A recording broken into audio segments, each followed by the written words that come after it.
Uma boa rotação, apesar de ser a primeira partida da equipe principal. A gente estava muito na dúvida de como ia chegar esse elenco, ainda mesclando um pouco, né, reservas com titulares.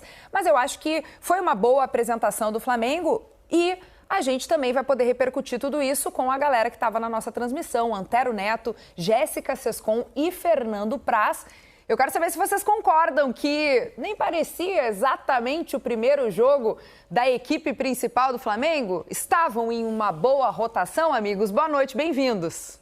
Tudo bem, Kelly? Boa noite para você, para o Mansur, também para o Alex. Inclusive, eu falei com o Praz durante o jogo, né, no finalzinho do segundo tempo, até falei o seguinte: olha, tem uma questão que tivemos uma expulsão no comecinho do segundo tempo, mas será que o Flamengo passou nesse primeiro teste, assim, de ver como é que o time estava? Praz, boa noite, bem-vindo, amigo. Boa noite pessoal do estúdio, quem está em casa assistindo a gente.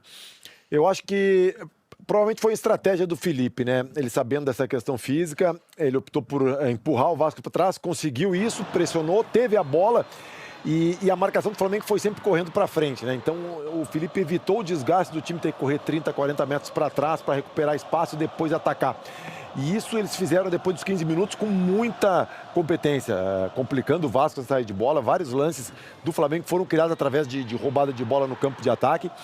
E com isso ele fez com que? Fez com que o Vasco tivesse que recuar. E aí o Vasco ficou muito longe para a transição da defesa para o ataque. E isso acabou gerando posse de bola do Flamengo, muitas situações. O Léo Jardim começou a ganhar destaque já no primeiro tempo. Aí, um lance, marcação, pressão e roubada. E isso foi a tônica do jogo. E o Flamengo fez isso com maestria. E por isso que eu acho que não desgastou tanto de ter que correr para trás. Aí vem o segundo tempo, uma expulsão aos 5 minutos. E aí facilita, né? Porque jogar com um a mais... E contando, o Antero falou várias vezes durante o jogo, é o primeiro jogo do Flamengo, mas é o segundo do Vasco, dessa equipe. Claro que o Vasco tem alguns dias a mais de treinamento, mas é começo de temporada ainda. Mas o Flamengo já no primeiro tempo era superior. Jéssica, boa noite, bem-vinda aqui ao Troca de Passes. Tivemos a gente estava até conversando aqui antes de entrar no ar para conversar com vocês aqui no Troca.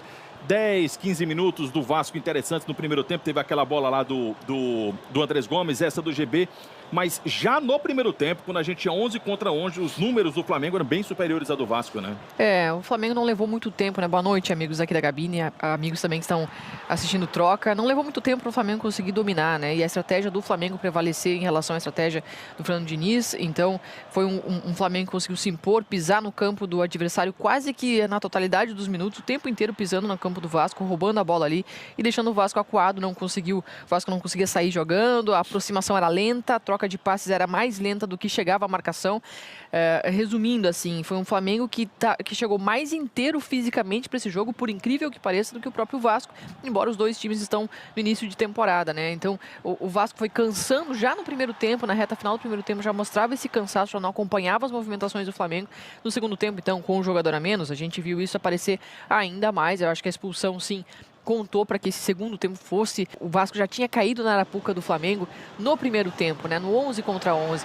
E o Fernando Diniz quebrava a cabeça para ver como sair dessa arapuca, né? Como fazer para o time trocar passes mais rapidamente, para aproveitar o PH que subia lá com ponta direita, fazendo essa amplitude por lá, né? Fazer essa bola chegar até lá, a saída acontecer pelo lado esquerdo, para tentar fazer essa inversão. Em alguns momentos o Flamengo neutralizou e as poucas jogadas boas do Vasco aconteceram aproveitando bastante o PH. Só que no segundo tempo a gente não conseguiu ver essa jogada se repetir. E mesmo com 1-0, Praz, foi um domínio do Flamengo em que ele teve a maior posse de bola, mas ele poderia muito bem, com a vantagem numérica também dentro de campo, como a gente diz, se sentar, né? Colocar o pé em cima da bola, gastar mais o tempo.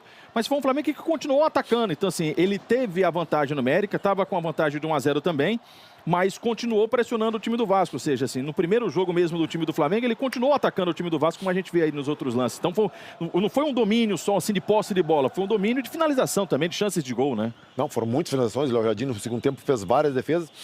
Os zagueiros do Flamengo jogavam na intermediária do Vasco, o Flamengo dava amplitude e dificultava a marcação do Vasco. Isso tem mérito do treinador também, né? Que consegue incutir isso nos jogadores. Mas aí eu acho também que esse ambiente que se criou, essa tensão que se criou, ajudou o Flamengo também a entrar ligado no jogo. Eu acho que isso acabou levando para o lado bom, né?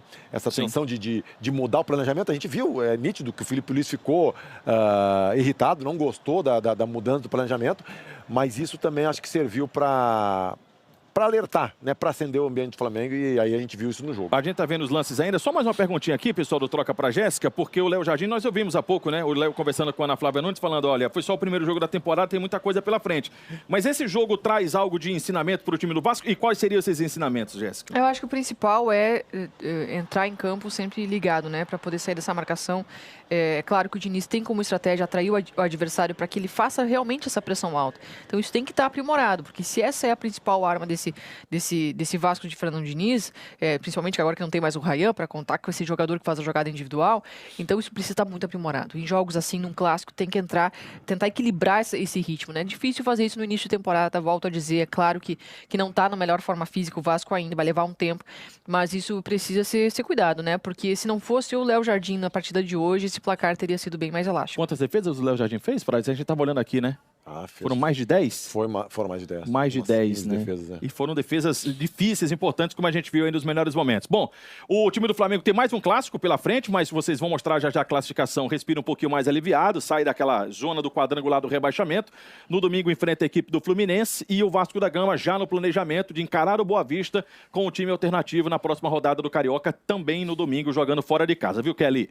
Muito bem, amigos. Deixa, antes de me despedir de vocês, ouvir as primeiras impressões do Mansur e do Alex depois desse jogo. A gente falava desse Flamengo que estava numa rotação interessante já para esse primeiro jogo do elenco principal. Um Vasco que teve, sim, a partida um pouco condicionada pela expulsão muito cedo, no início do segundo tempo. O que vocês acreditam que sejam os destaques desse primeiro clássico carioca de 2026? Além desse trio.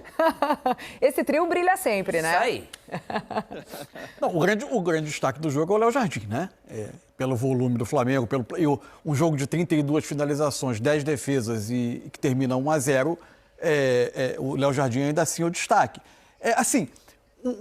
O jogo tem dois momentos um pouco distintos para mim. O Flamengo dominou o tempo todo, o que chamou, de fato, o ritmo chamou muita atenção pela capacidade do Flamengo de estabelecer esse volume que ele teve o tempo todo a partir de uma pressão muito forte, recuperar a bola rapidamente. Agora, as propostas também eram diferentes, né? O Vasco tentava, como disse a Jéssica, a partir de uma saída em que ele concentrava por vezes o Nuno e o Coutinho, junto com o volante, junto com defensores, para melhorar o primeiro passe, fazendo com que os pontas do Vasco fossem o Gomes e o PH pelo lado direito, tentar atacar em estocadas, em bolas longas, pegando as costas da pressão para esses jogadores arrancarem. Então, naturalmente, era um Vasco que ia ter menos tempo com a bola.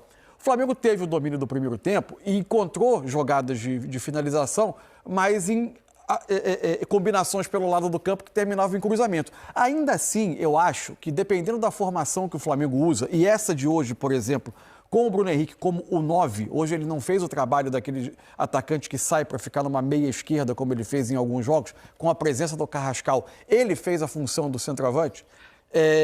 O Flamengo tem algo nos últimos metros do Flamengo que eu acho que ainda falta, desde o ano passado, em alguns momentos, especialmente contra times em bloco bem baixo, para o Flamengo transformar muito volume em chances claras. A situação mais clara do primeiro tempo é do Vasco ainda, com isso tudo. A única finalização do Vasco no jogo, porque teve a do Gomes, que já era dentro dessa estratégia do Diniz, que dá na trave, mas o lance estava em impedimento, ele não conta na estatística, mas foi uma escapada. E tem o lance do GB no passe do PH. O Vasco acabou tendo até as situações mais claras do primeiro tempo, apesar do enorme domínio do Flamengo. No segundo tempo, assim, com a expulsão, o Vasco se limita a defender. Acho que o Piton vai mal na forma como ele rebate a bola do gol. Ele poderia ter tentado uma outra solução ali, ele acabou quase assistindo o gol. Afastou fraco, né? Isso. E acho que o Flamengo melhora de vez quando o Vasco, que o tempo todo defendeu mal o centro da área, tem muita dificuldade a partir da entrada do Samuel Lino, que estabeleceu uma conexão dele um pouco mais por dentro, encontrando o passe por baixo para o Pedro. Quando o Flamengo aí teve um jogador que conhece a função do 9 em campo, o Flamengo aí tem uma sucessão de chances, já também no 11 contra 10, e aí aparece demais o Léo Jardim evitando que o placar fosse maior.